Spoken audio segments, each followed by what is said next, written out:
Okay, we're looking at some sample problems from your homework in section 4.6. We're applying the PERT formula, basically, the exponential growth and decay formula. And I'm picking up on my number 9 example. And yours may be just a little different from these videos, but watching these examples should help you immensely get through your homework. Okay, or the understanding of the formula to where you can just do any type of formula, ideally, right? So in this one, we have a sub t. Don't let this jargon sort of bother you. It's just another way of saying f of x, which we've seen in our past. F of x or y equals. If it bothers you, just call it y equals, because it means exactly the same thing. It's a more accurate way of kind of describing the function. It's saying a is a function of time.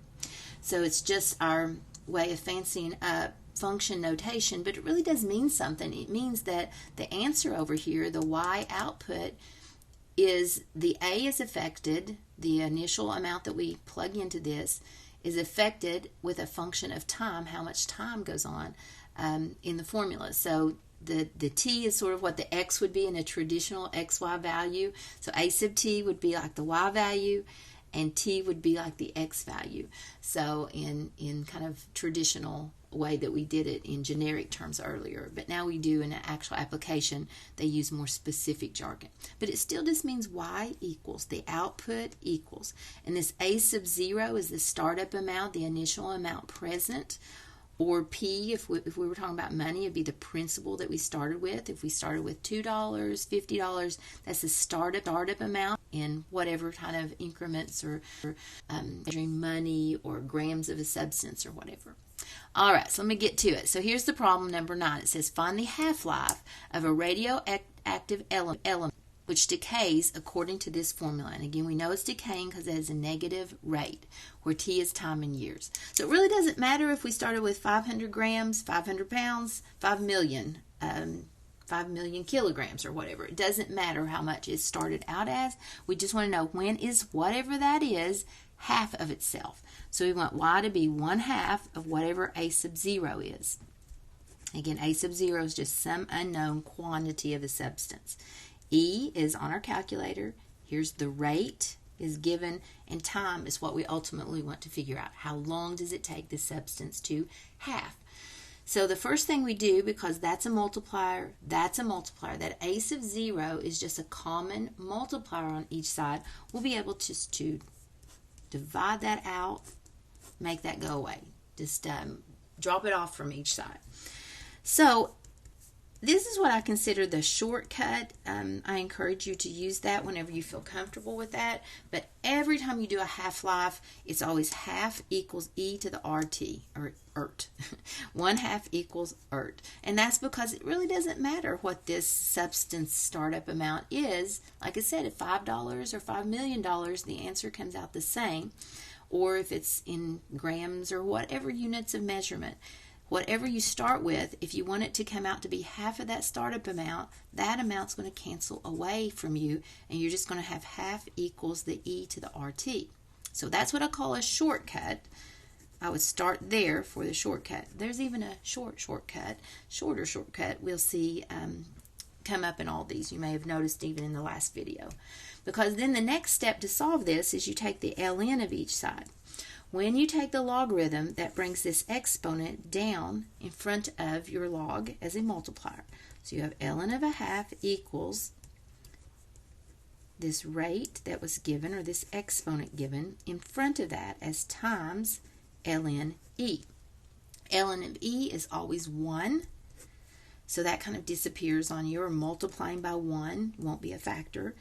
Divide by, with your t, the rate that was given, and finally t will be left alone, which is our goal, solving for t. What one side will do to the side. So t time will equal ln of 1/2 divided by this rate, and that's what I call the shortcut. Anytime you have a half-life problem, you can jump right there. I put that on my card for my test. Ln of 1/2 divided by the rate if it's half-life. So for half-life, it's always ln of 1/2 divided by whatever the rate given. You do need to know where the rate is. The rate is what's put in the formula for the PERT formula right there. That's the rate. Divide that out, that's the answer. If you're doing a fourth life, it would be ln of 1/4 divided by the rate. If it's a doubling problem, we've seen some of those, it'd be ln of 2 doubling divided by the rate. If it's tripling, do you see the pattern here? Triple life would be ln of 3 divided by the rate. Quadruple, 75%, 95%, any increment of time, it's the ln of that ask amount, half-life, doubling time, whatever, divided by the rate. So these can be worked out pretty quickly once you get the hang of that. And after you do a few of these over and over and over, you're going to see that pattern emerges. And I think you would realize that shortcut after you do a few anyway. So what is the answer here? Let me give you the answer. ln of 1/2, make sure you close that parenthesis, divided by the rate here is 18.99. Let's just call that 19 years. So it takes 19 years for this particular substance to half itself at that rate of decay. 19 years. Okay. Number 10.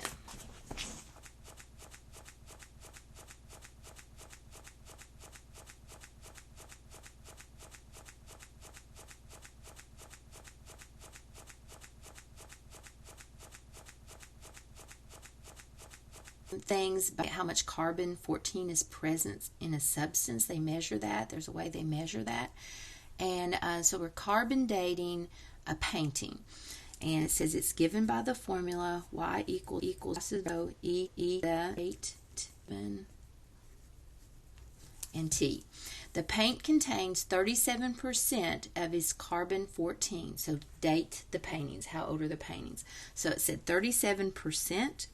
Now, as soon as they say 37%, you know, if it was a half-life, it'd be 50%. We can jump to our shortcut and say ln of 37%, which would be 0.37, divided by that rate. And there you'd have it. The thinking is whatever the original amount was, it's now 37%, whatever is normally present. It's 37% of what it was. So 37% of y sub 0 equals y sub 0 e to the rate. And then like we did earlier, those y sub 0's divide right out. So you got 0.37 equals e to the rate times time. We take the ln of each side. That allows us to bring this exponent down as a multiplier. So ln of 0.37 equals that multiplier in front of ln of e. ln of e is 1, so it cancels out. So we divide by the rate on each side. And there it is. ln of 0.37 divided by the rate. That will give you your answer every time you have a question like this. And you do have quite a few of them with different applications. Okay, and it says 8285 for the amount of years. Round to the nearest year. So do look at the decimal after it was 0.4. So yes, that is okay. Okay, number 11 is a doubling time. It says find the doubling time of an investment earning 4% compounded continuously. Continuously tells us to use the PERT formula with money. So continuously, I can use my shortcut if I want. So the PERT formula, we can use the shortcut and say it's a doubling time. So ln of 2 divided by the rate. And it did say 4% was given. So it's 0.04 is a decimal. So we type that in. ln of 2 divided by 0.04. It takes 17 years. And it says round to the nearest tenth of a year. So 0.32. So 0.3 to the nearest tenth of a year. That's how something to double at 4% interest. You might remember we did 6% earlier, and it was like 12 years. So you can play around with that and to kind of see how the interest rate affects the doubling time. All right, this one is a tripling time. So same old deal. ln of 3, how long does it take something to triple? at 4% again, yours may be different, you know, it regenerates out different values, but say at 4% again, tripling would be ln of 3 divided by the rate.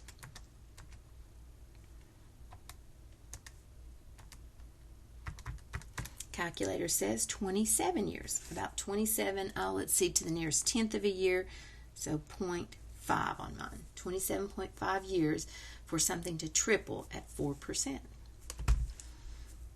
Okay, number 13. 13 gives us a function f of x equals, I need to scoot it over, don't I?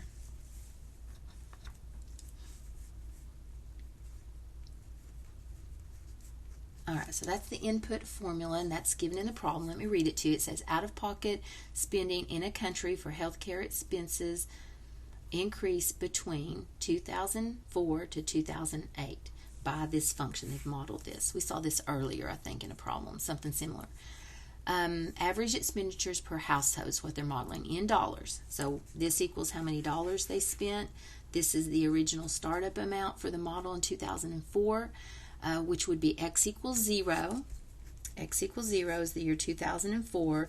Then x equals 1 is 2005, and so on. So question A is estimate the out-of-pocket expenses in the year 2008. So let's just show that. 6, x equals 3 is 2007. X equals 4 is the year 2008. So they just want us to put an x equals 4 right there for the x. So direct in your calculator, 2, 5, 7, 5. Find your E. Raise 0, 3, 5, 8 times 4 years. Close that parenthesis equals. And that is 2971.45 cents. Go to this penny there. So that's how much the average household spent in the year 2008. We could Google that and see if that's right, but that's what this model projected. B part, determine the year. So we're not going to know the X to input. We're going to look for the year when the expenses reach 2836. Can't use my shortcut here, so we have to go through the full experience of this problem when I don't know what X is. And it wasn't just like a half-life or a 40% or something. I could shortcut it. So it told me how much I want the expenses to grow to. Notice it's a positive exponent, or that's the rate. So it is growing. This is a growth model. And so it went from a startup of 2575, and now it's up to 2836. So what year did that happen? We can work backwards. The first thing we do is divide by this startup value. Since it's a multiplier, we can divide it to each side. Now, this decimal is not a nice decimal, you know, a nice just terminating decimal. So I'll just leave that intact so I don't have round off error and solve this equation. So to solve this, we want to take the ln to bring this exponent down. So ln of each side is what does that. So we're going to have the ln of this fraction to compute. And then on this side, I'm going to have my exponents now down times this ln of e. ln of e still 1, so that's still a nice calculation that cancels out. And then to solve for this little x we're looking for, divide by what's in front of it. So divide by that multiplier to each side. And then x, what we're looking for, the amount of years, what year did it happen, is, let's see, ln of 2836 divided by 2575, close that parenthesis, divided by 0, 3, 5, 8, the rate. And it says 2.667. And what happened? So it would be about a little over 2 years, which remember this at 2004, so 2 is 2006, so it was within the year 2006 that happened. So that is going to be your answer for that, 2006. It's kind of midway through the year, but 2006 will work here. All right, and then lastly, number 14 is an epidemic question, the number of people who have been infected with the disease, and it models that as f of t equals 18,000 e to the negative 0.08. So they have to estimate what rate of growth or rate of decay something is happening. And so there's models, they do that, but they just give that here for us. So 18,000 is the startup amount. That's the rate of decay in this case. And it says find the number infected at the beginning of the epidemic, which would be time equals 0. So we'd plug that into our calculator with a 0 for A part. 18,000 e to the negative 0.08 times 0.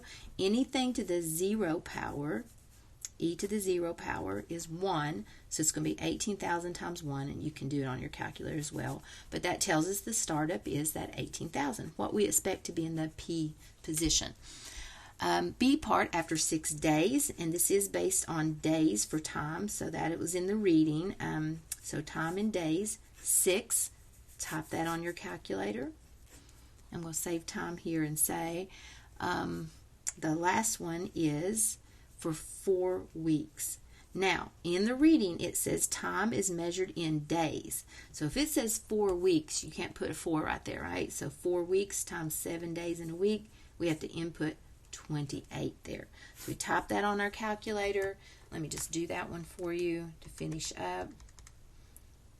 E to the x, negative 0.08 times 28, close that parenthesis, and it is 1916. So 1,916 people to the nearest person should be infected, or however the question was, not immune. They are susceptible is the answer here. I hope it helps.